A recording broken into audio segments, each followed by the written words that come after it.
So first of all, I want to say hi to everybody and say congratulations on being a part of our class.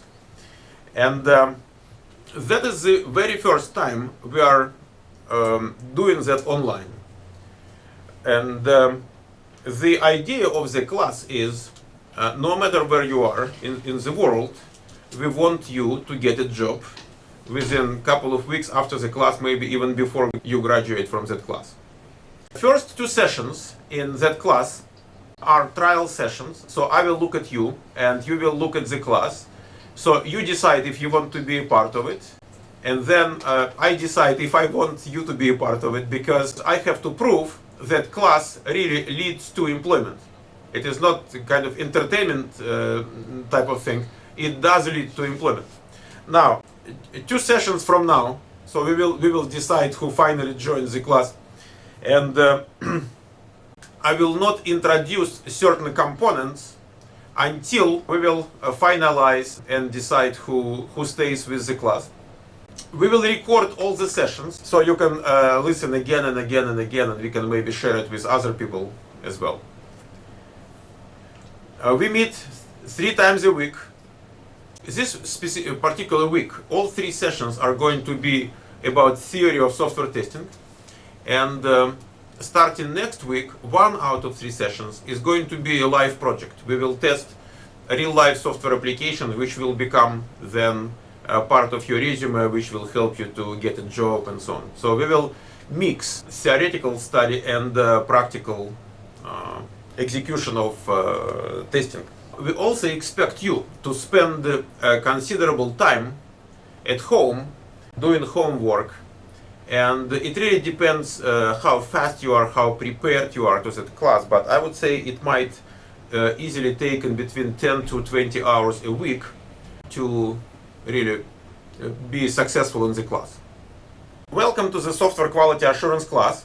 We start traditionally with where the school comes from and how the whole story began. My name is Mikhail Portnov.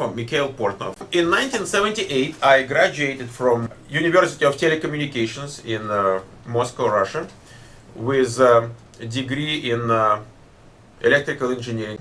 I spent 4 years working in digital design, in logic design as we call it today. And then I've got my master's degree in mathematics, and then I was on a postgraduate program in psychology of vocational education. So my specialty was developing methods of intensive teaching, fast teaching. So I know how to teach fast. And then our family came to the United States in late 1990. So I started to work in the United States in software testing. It was August of 92. It happened by accident. A friend of mine introduced me to the company where he worked, and I didn't know what I want to do. I just wanted to get some job, and I said, guys, if you want me to do testing, I'll do testing. I just don't know what you mean, and so I started to do testing. And then the way it happened, the industry was growing really fast, and prior to 1990, 1992, most of the testing was done by users, because users happened to be very advanced people. They purchased software and they found problems, reported them if they wanted to the companies, and companies fixed them eventually. But in 1990, 91, 92, the number of PCs sold doubled each and every year. And within a couple of years, we've got a huge market for computer applications software. So companies started to compete for customers, and the customers changed. They just buy computers. They don't want to test anything. They don't want to report any problems. They just want it working. So testing eventually moved inside the software companies. And I called 5, 6, whatever number, people I knew professionally, and I said, listen guys, would you introduce me to the testers working for your companies? And they were developers. And they said, Michael, you are kidding. I mean, who needs testers? We develop software, we make sure software works, so we test it. So who needs testers? I've got into some weird professions. Then I asked VP of engineering, and I said, listen, if I stay in that weird unknown profession, so what's going to happen to me? He says, well, if you work for our company for, let's say, 5 years, and everything goes, smoothly, you might be even making like 40K. And my first compensation was 28K. So after 3 months, they moved me into permanent position, and it was 28K and 40K. It was something unthinkable at the time. So in '92, to make 40K, 42, 45, you should be a programmer with 5 years experience. We had one guy who was making 60K in our company. He was 40-year-old and he had PhD in computer science. So that is the level of compensation in '92.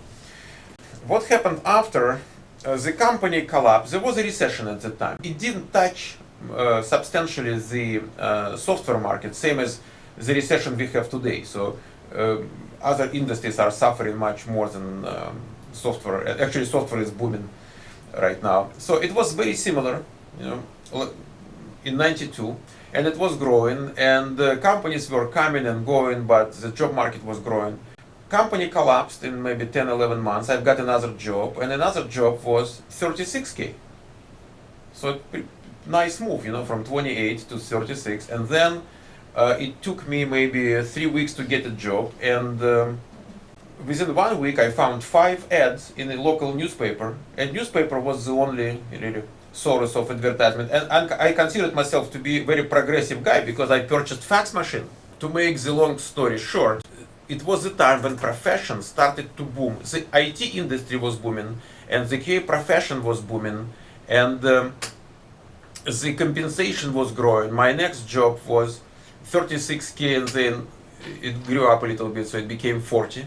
And 28 to 40 happened literally in 1 year. Then we've got, I worked for Borland. Borland at that time was, I would say, number 3 company in software sales. It was a glorious company, and I was doing test automation, and they paid me, guys, $35 per hour. You can't imagine what it was in '94. And that is the time when we started that school.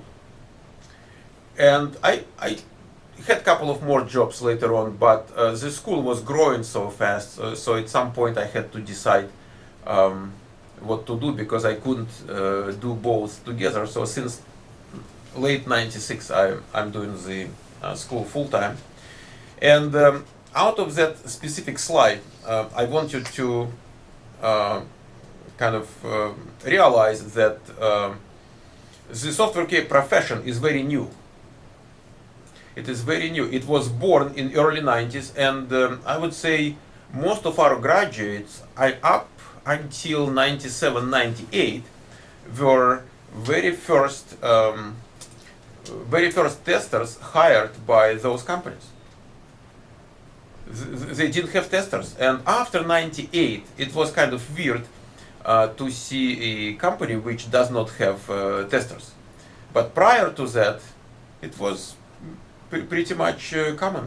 Let's move to the next slide. Not much changed since '94 when we started that school. So it's 17 years. It's going to be 17 years in August. But still, there are a couple of things which make software QA niche, job market niche, very unique when it comes to career change, specifically career change to the field of information technology.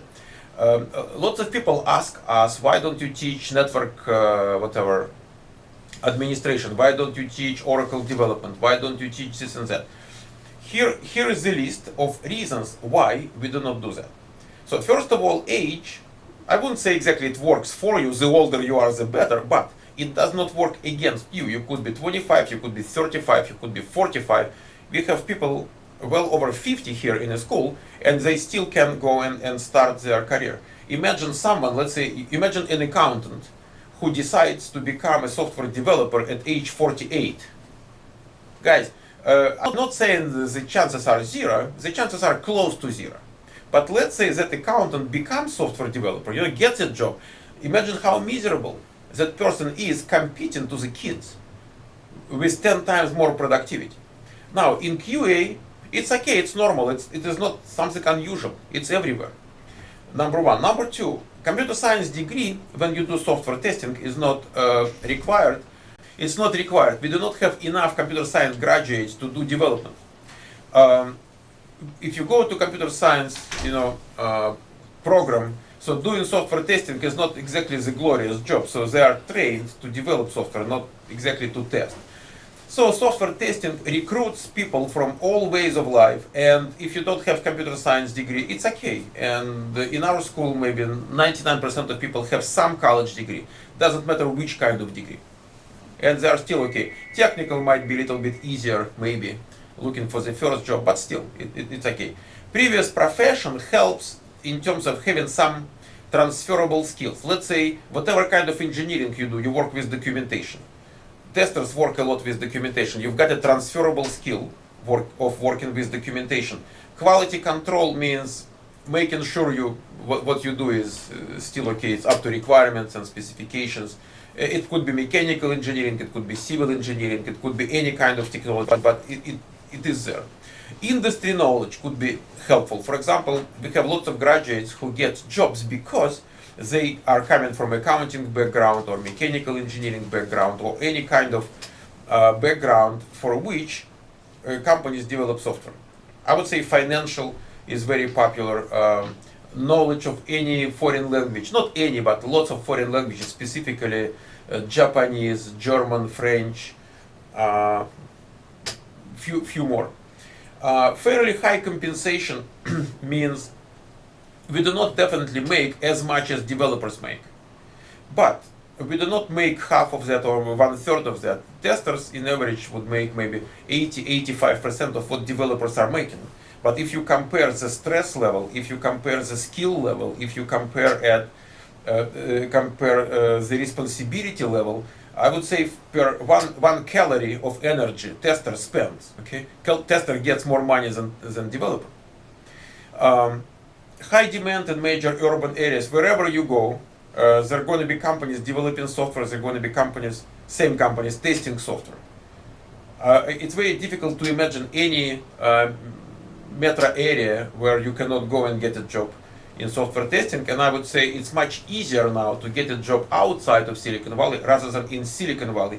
We do have here lots of demand, but we have pretty good supply. If you go outside of Silicon Valley, demand is maybe 30% of Silicon Valley, but supply is 1% of Silicon Valley. So demand-supply ratio is much better wherever you live. In the United States, there is a pretty good chance of getting a job. And I'm not sure about other countries. We are supposed to have 2 people in that group who do not live in US. We have to look at their situation separately. No colleges are offering degrees in software quality assurance, which means you do not compete against people who have those degrees. It makes the competition easier. It is easy to learn. As a practical matter, it is easy to learn. So we have over 3,000 graduates, and I wouldn't say we've seen many people who are not able to learn it within 3-4 months. It is much more about your passion and commitment rather than anything else. We have people with no college degree. We have people sometimes who didn't finish high school yet, and they go and get training and get a job. You can start with relatively low technical skill level, which does not mean you have to stay with relatively low skill level up to the rest of your QA career. You can start your first job without being a technical guru, but as soon as you get a job, you have to learn more and keep learning, because it is a very dynamic field. You cannot relax. Okay, so there is no point in time when you say, you know what, I know enough for the rest of my life, so I don't have to learn anymore. Not really. It is not going to happen. And 4 to 6 months is enough to start working. I would say in your case it's even sooner, because when I said 4 to 6 months, I was addressing our students here in the school in the Los Altos campus, because they go to internships with local companies for a couple of months, so it brings it up to 6 months.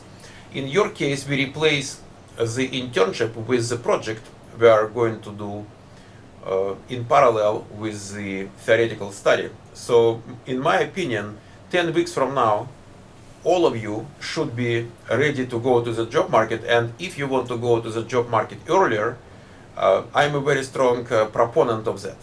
So let's start earlier. We will talk about jobs and resumes a little bit down the road, but so far I just want you to have an idea of what we are doing here.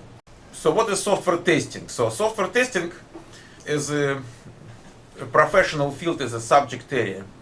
Well, there is a definition we will look at today, and it's kind of not really simple one, so it has some components in it, but you might think about software testing briefly as error detection activity. So we make sure the product given to us is up to the requirements, up to the expected product. So actual product, we compare actual software product against intended software product. How do we know about intended? We have requirements. So requirements are the religion of software testing. If you personally don't like something, so what? It doesn't have to satisfy your aesthetic, feelings or requirements. If you don't like something, it's a reason to go and find out what are the requirements. And what makes software testing job really difficult, what makes it the engineering kind of job, is we never have enough requirements. We have lack of requirements. Lots of things are being produced based on people's perception or kind of ideal requirements in their mind rather than requirements on paper.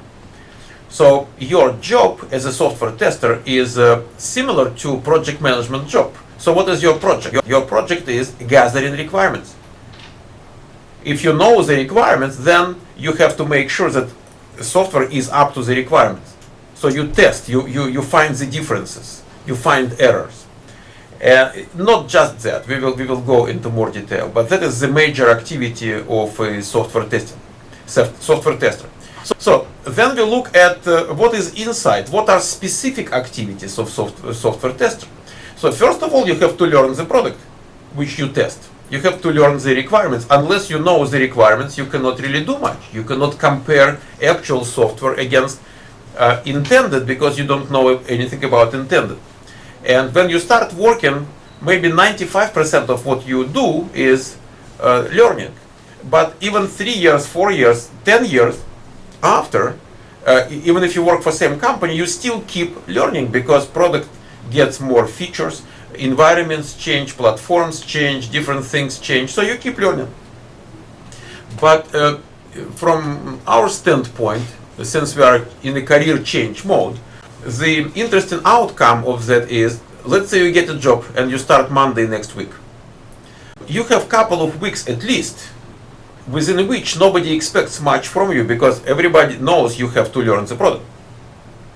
So you start working and you have at least a couple of weeks, sometimes it's up to a couple of months, the time within which you learn the application and you kind of get up to the expectations, up to the job.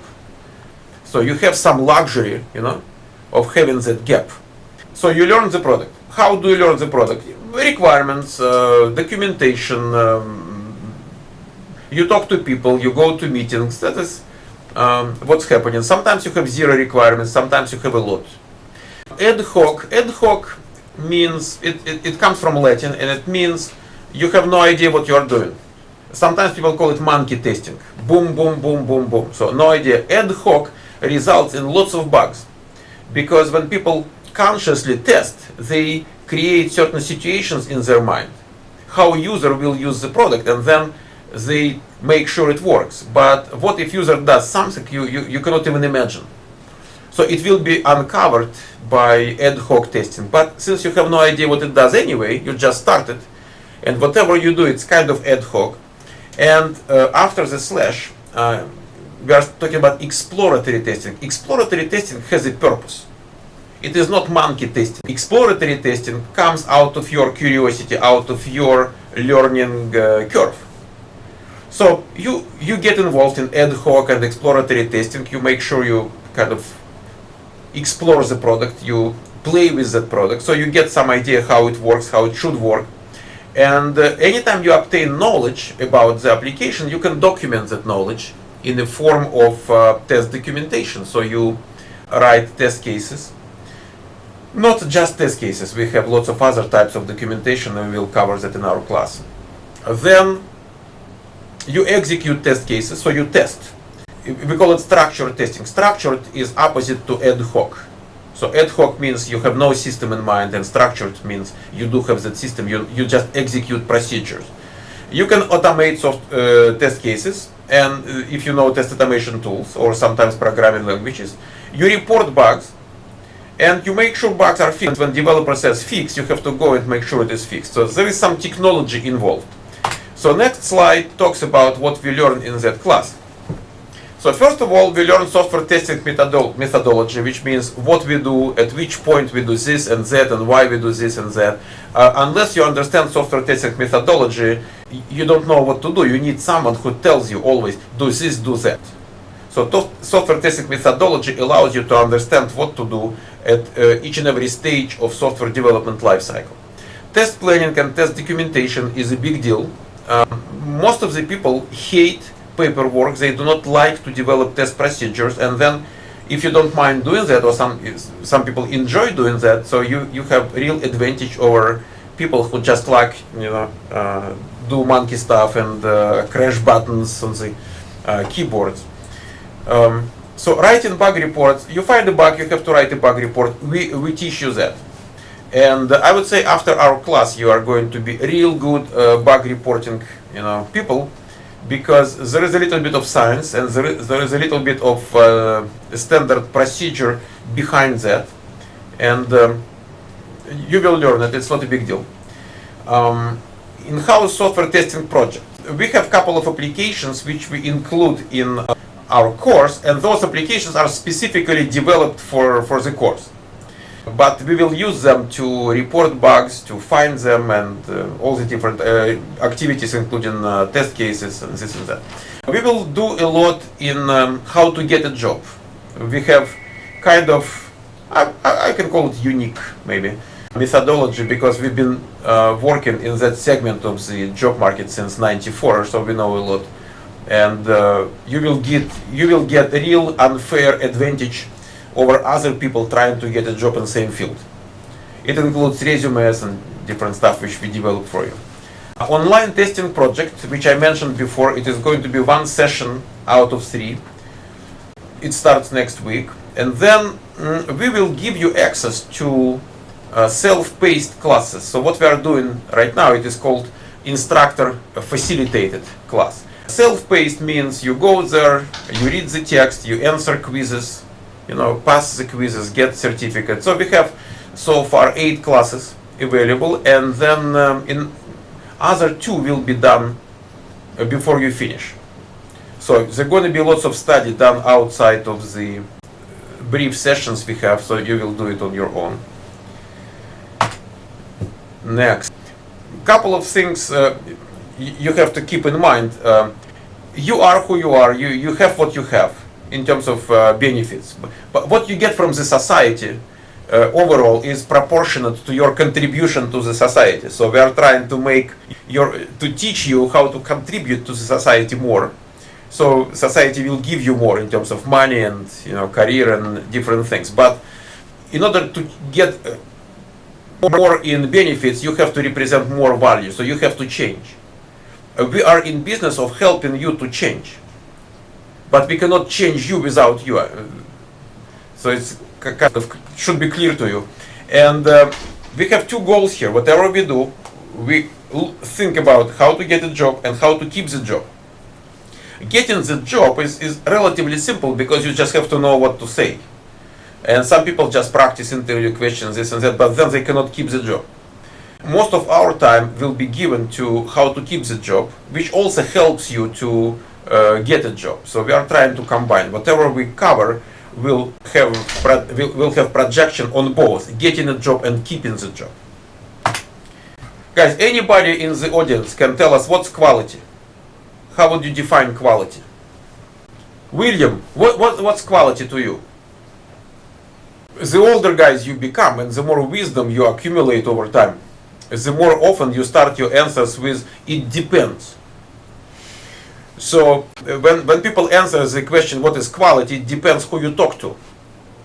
And when they ask you and you answer that question, look at who is in front of you. because they might expect different kind of idea of quality. Overall, when you talk to management, when you talk to marketing people, sales people, public relations people, company management, to them quality means customer satisfaction. That is their idea of quality. If you talk to people inside QA department, if you talk to QA manager and other testers, so quality is how close or how far your product is from the requirements. So we have different definition inside the profession. So if someone asks you what is quality, and what is quality is a typical interview question. All 5 questions you see on that slide are typical interview questions. So what is quality? You can say, well, it depends. Because to some people it's customer satisfaction, but to us in the profession it is more about requirements and how close we are to the requirements. What is software quality? Same story. To company management it might be customer satisfaction. To us in QA department is how close that actual software is to the required software, which is described in the requirements. What is the difference between software testing and software quality assurance? It is a big question, and it's very common interview question, and to make it very, very simple, I would say that software testing is in nature, it's about finding errors, error discovery. Software quality assurance is about preventing errors. See guys, one thing is finding errors and another one is preventing errors. So software quality assurance is really much more complicated, or should be much more complicated. The confusion comes from the fact that on the job market there is no difference. Whatever position title is, it could be software testing, it could be software quality assurance, it could be software quality assurance tester, God knows what. So job market brings lots of confusion into that, but software quality assurance is about prevention, and it's applicable to practically all the stages of software development lifecycle. When you look at requirements and you find problems in requirements, it prevents problems. When you look at design and find problems in design, it prevents problems. When you look at different aspects of how software is being produced. See, quality assurance is more about the processes involved in producing quality software. We look at the processes. Hypothetically, I can say if we want to install coffee machine, okay, so developers do not have to go to cafeteria and they take coffee right in their offices. So it results in less distractions. It results in higher quality software. So we are doing quality assurance by providing them coffee machines in their offices. So even up to that extent, it's not exactly software technology contribution, but it does contribute to software quality overall. So another common question: so is it possible to find and fix all the bugs in a software product before it goes to the customers? And the answer is obvious. Not really. I mean, nobody can do that. Even if we find that many problems, we cannot fix all of them before software goes to customers, because we have release date. We basically make sure that most severe problems are eliminated, or we call it sometimes showstoppers. Problems which stop the show. Show is a release. We cannot release software with bugs like that.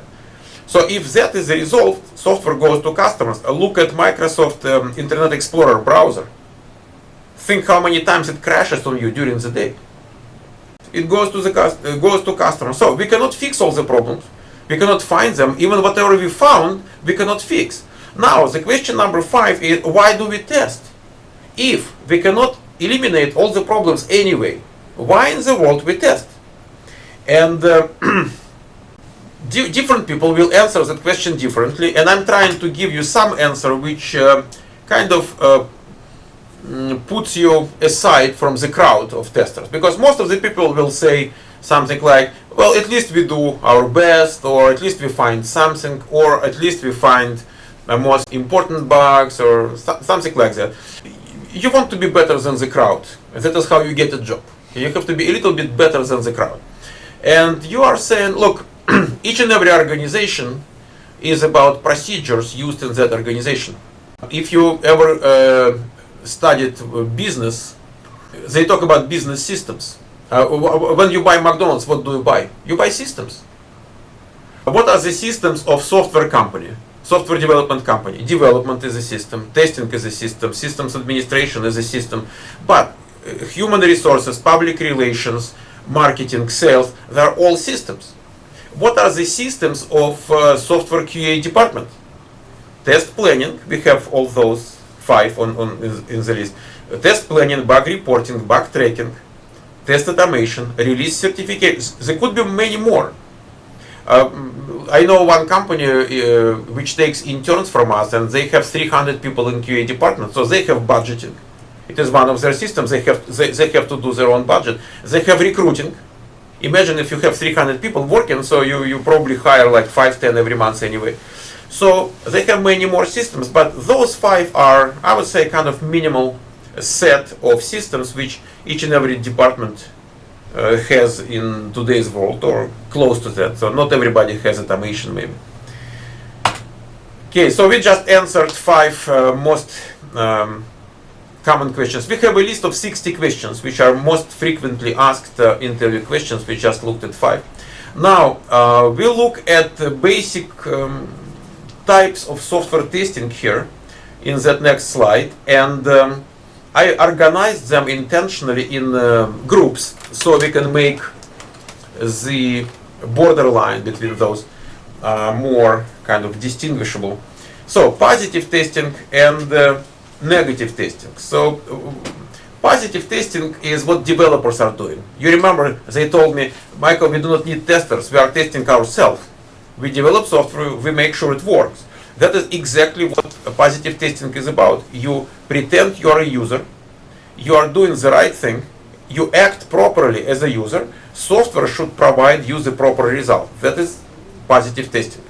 Do testers do positive testing? Absolutely. It is not just developers who do positive testing, it's testers as well. Now, what is negative testing? Negative testing says, listen, if user does something in the wrong way, in inappropriate way, is our system, is our software able to survive that?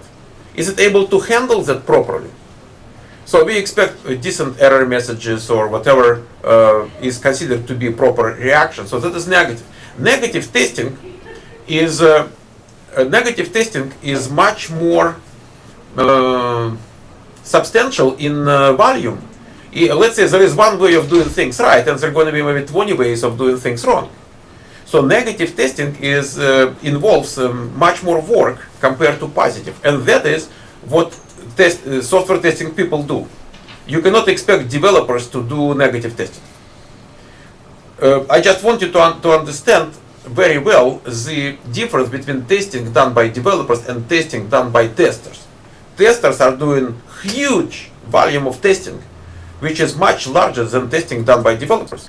We are doing positive and negative, and developers are doing positive primarily.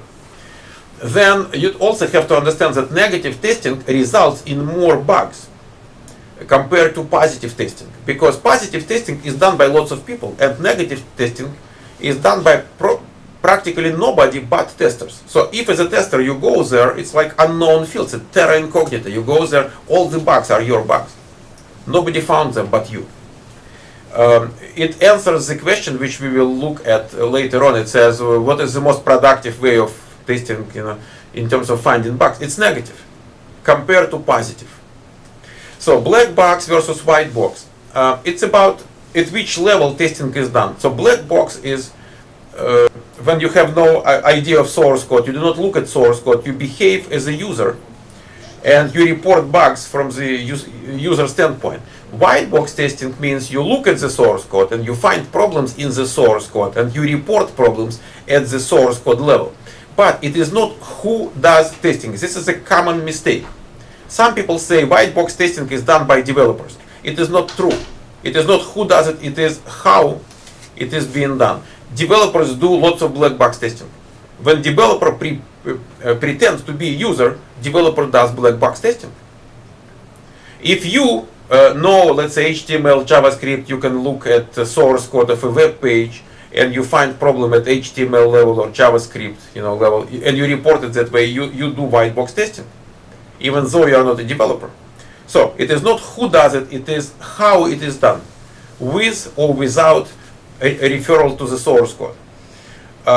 Unit integration system. Unit testing, it's kind of intuitive, I would say. You have many functional modules called units, and so you test one unit, make sure it works, then you test 2 units together, 3 units together, 4 units together, and then when you test the whole thing together, all the modules together, all the units together, so we call it system testing. There is a danger here. If you open any book on software engineering where it talks about testing, and it talks about unit testing, developers do unit testing a lot. That is the major type of testing they do. They develop a unit, functional unit, and they test it.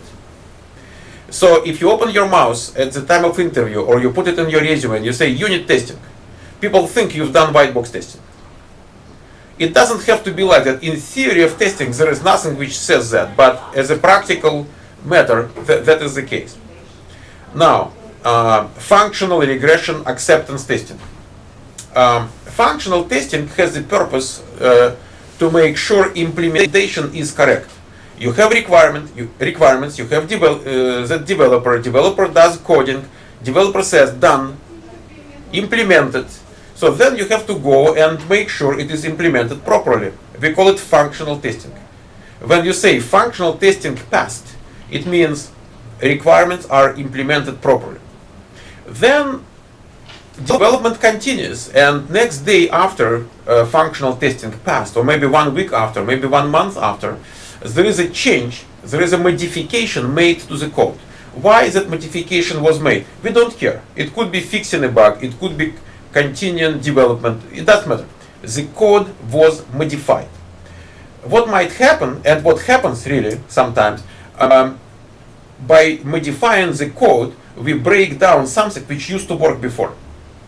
So then we have to do regression testing, and the purpose of regression testing is to make sure that whatever used to work is still working. We didn't break anything. That is the idea of regression. So acceptance testing is type of testing where we say, okay, that something is good enough or not good enough, and it really depends good enough for what. A very common type of acceptance testing is release acceptance. Developers produce new release, and we in QA we have to decide if release is good enough, so we switch to that release, because a release by itself could be buggy. So someone does release acceptance test. There is another type of acceptance test, very common in today's world, relatively new type of testing. It's called user acceptance testing. It is not really done by testers. User acceptance testing is done by area experts. It could be business analysts, it could be some users, it could be some testers, God knows who. But these people are not professional testers, most of them, and they are not testing per se. They just make sure it's good enough to be given to customers. And unit acceptance testing is the very last testing done before software actually goes to the customers. So that is the idea of user acceptance testing. We talked about ad hoc and exploratory and structured before. So ad hoc means no system, no idea what you do. Exploratory means you have the desire to learn. And structured means you just execute existing procedures. That is the idea. So guys, all together we have 1, 2, 3, 4, 5, 6, 7, 8, 9, 10, 11, 12, 13, 14 types of testing, which is pretty much 1/3 of different types of testing. Those are the major ones. Now, let me exit the presentation. www.portnov.com/online. Would you go there, guys? If you look under session 1, you will see PowerPoint presentation is the one I just used. So you don't need it, but if you want to look at that later on, it is going to stay there waiting for you. Interview questions, guys. Look at the interview questions here. It comes with 14 interview questions out of 60 most common, most frequently asked interview questions. So it says, what is quality, what is software quality, what is software quality assurance, software testing, and some questions here. Can you see it? It's a part of your homework. You can see down there it says homework, and bullet number 2 says learn introductory session interview questions. And remember, you have 14 questions. All 14 questions are frequently asked interview questions. Together 14 out of 60. You are looking at 25% of most frequently asked interview questions. It doesn't mean you have to learn the whole thing today or tomorrow. Let's say you have a couple of days, but it doesn't mean you have to delay or you have to postpone or kind of you have too much time, because there's going to be more homework coming later on. Motivational video. It's a video about kids, and so there is a guy and he puts turban on his head, and now he can sit on pins and he doesn't feel pain. And then what happens, besides the turban, he has frying pan in his pants. And that is the only reason why he doesn't feel the pain. It's not about the turban. The reason I want you to look at that video, which takes maybe 2 minutes, is you have to understand, anytime you listen to people and they tell you, you know what, I became a millionaire, okay, my first year after coming to the United States, and I teach you how to do that. Guys, he gives you the turban. And the turban is real good, but the turban doesn't answer the question. We come with both. We come with the turban and we come with the frying pan. Okay? We will give you the frying pan, so watch the video. Now, IT Employment Index, look at it. It's a PDF file. There is a website, it's called techsurveillance.org, and they publish once a month, they publish employment data in IT. Look at that picture. Because lots of people tell you there are no jobs and economy is in crisis and this and that one shows you 2 years of data for employment, and we have the highest employment in IT compared to whatever 2 years prior to that, and the area of software and design keeps growing. It grew up 4%. The employment grew up 4% within just 1 year, and everybody says it's a recession and it's a crisis and it's kind of unemployment time. Is it clear? I just wanted you to know about that specific resource, so you can go once a month and look at the employment data. Now, homework. We go to the homework. So then interview questions, bullet number 2, you do your best, memorizing. You will understand sometimes later, not necessarily right now, but make sure you do the best in memorizing the answers. Bullet number 3, there is a video on YouTube. James Batch is a well-known guy. He writes books on software testing, and he talks at Google about what it takes to be a good tester. First 20 minutes, if you survive first 20 minutes, you're okay. Because that is the time when he talks about what it really means to be a good tester. It's very important to understand. And then bullet number 4, there is a link here to the website where 8 people share their opinions on what it takes to be a software QA expert. I would say all 8 are kind of brilliant. And what I really want you to do, read it carefully and write a brief summary. You don't have to write like 3 pages or 5 pages, just make it half page. But bring together what you think is the most important, most critical thing in what makes people software QA experts, because that is where you're going to be going to. That is where we are heading to. When we move to the session number 3, we have a platform called Educadium, which supports all the processes here. So the platform has a forum and lots of other features which we will use to communicate. Okay, so let's make sure next time, make sure we are here at 6. Okay, no later than 6, so we start at 6.